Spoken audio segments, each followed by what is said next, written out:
Hey Gears, welcome back. We're going to start working on completing our hinge assembly so that we can build our B-box. So the way we're going to do that is we're going to go into our assembly, and just as a quick review, our hinge has three parts. It has a cylinder, which is going to be what holds together the two other pieces of our hinge. So let's go ahead and get started. First thing we're going to do is go into our assemble.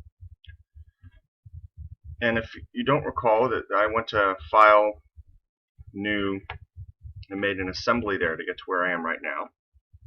So we're going to insert our parts. We're going to start with part 3, which was the cylinder. And I'm going to go ahead and left click that in. And in terms of constraints, we're going to make this the default. Everything else is going to be based on this. And it's going to show up as gold, which means it's fundamentally constrained. It has no degrees of movement.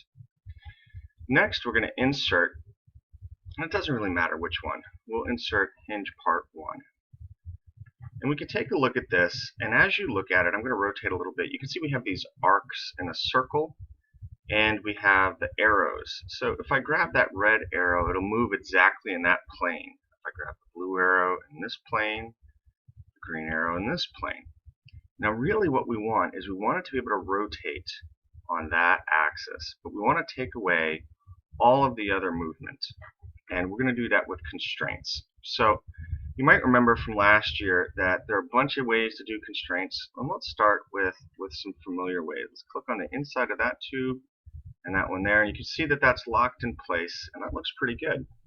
And we can see we have really 2 degrees of movement right now. We can rotate this way, and we can slide. Let me rotate that back around so you can see it better. And we can slide in this plane. And we don't want to be able to slide in that plane. We want to be able to take that away. So this was creating some problems for me the first couple of times I tried to make a video for you guys to show you how this would work. So what we want to do, we're going to go ahead and zoom in on the bottom of this face. We'll grab the wrong piece. Go to a new constraint, that face, and this face. Now, we just want to get rid of the assumptions. And if we do that, you'll notice, let's pull this down, we have the 1 degree of movement that we want. And that's perfect. So we're going to go ahead and click Accept. And then we're going to put in our next piece. So go into Assemble, hinge part 2. And I'm just going to zoom in a little bit. And again, you can see that we've got multiple degrees of movement. And what we want to do is limit them so that it can only move in the plane we want it to move in. So not surprisingly, we'll go ahead into placement. You can select the inside of that tube and that column there. And you'll see it's locked in pretty nice. You slide that over. And we made a little bit of room there so that these pieces can do what they need to do. So there's always going to be multiple ways to constrain things. So let's go ahead, now that we know about the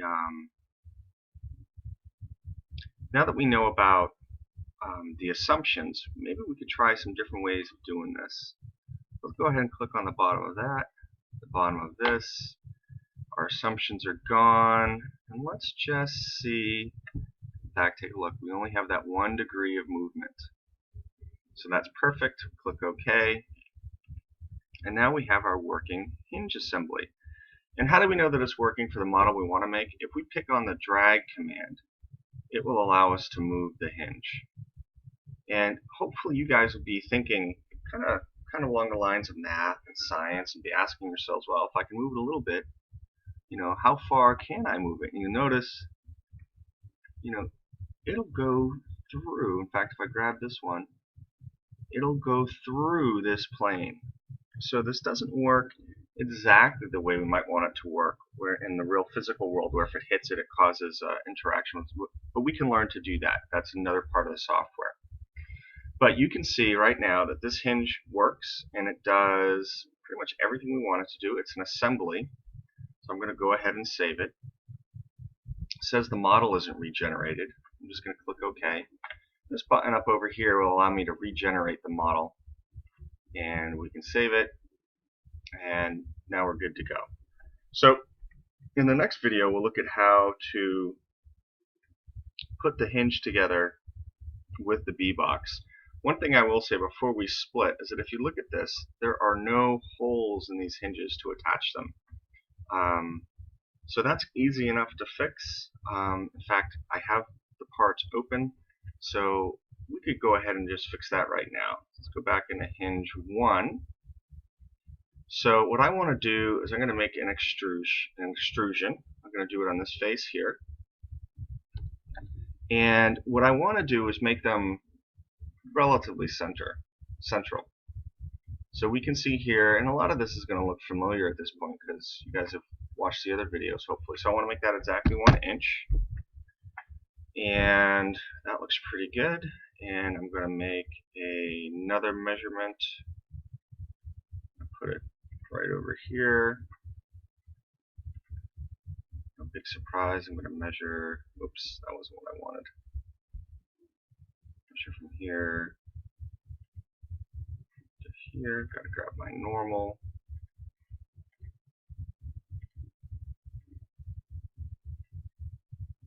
Okay, and we want that to be about 1/4 inch back. I'm going to grab my circle. Just left click it on there because I know I'm going to change the dimensions of that, and I like the idea of 1/8 of an inch, so 0.125. That looks pretty good. And what I'm going to do right now is I'm going to select that circle. I'm going to mirror it across this plane. Then I'm going to select both of these. I'm going to mirror them across.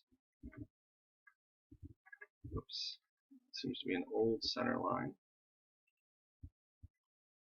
So I'm going to mirror them. Oops. Select those. Mirror across this line. And that'll give me some flexibility with how to mount things. And maybe I want those a little bit further out. So that distance there, I could put it 1/2 inch, and they'll all update. But I think, unless I'm mistaken, I believe I put those 1/4 inch off, which is what the B-box is going to be expecting.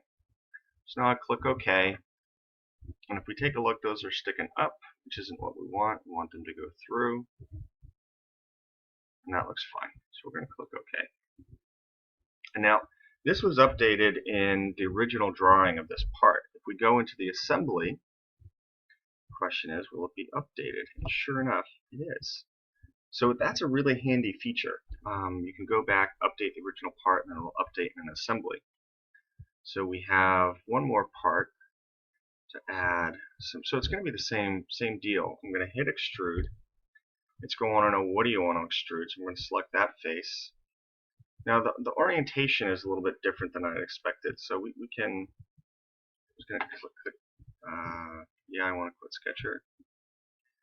Let's go back to